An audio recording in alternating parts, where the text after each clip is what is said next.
Сотрудниками ГИБДД межмуниципального отдела МВД России Сарапульский была проведена проверка по факту обнаружения видеозаписи в сети интернет, где водитель автомобиля Lexus неоднократно нарушает правила дорожного движения, а также создает аварийные ситуации.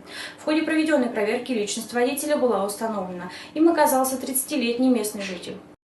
6 июня в 8 утра двигался по улице Азин на личном автомобиле, совершил правонарушение, не проехав на запрещенный сигнал светофора, также не уступив дорогу пешеходам. С правонарушением согласен полностью.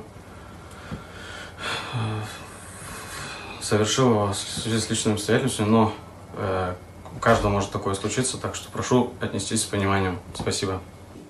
Водитель был привлечен к административной ответственности по статьям 12-18 Кодекса об административных правонарушениях «Непредоставление преимущества при движении пешеходам», а также по части 3 статьи 12.12 Кодекса об административных правонарушениях «Повторный проезд на запрещающий сигнал светофора». Санкция данной статьи предусматривает наказание в виде лишения права управления транспортным средством на срок до 6 месяцев. На данный момент принимается решение о передаче материалов в суд.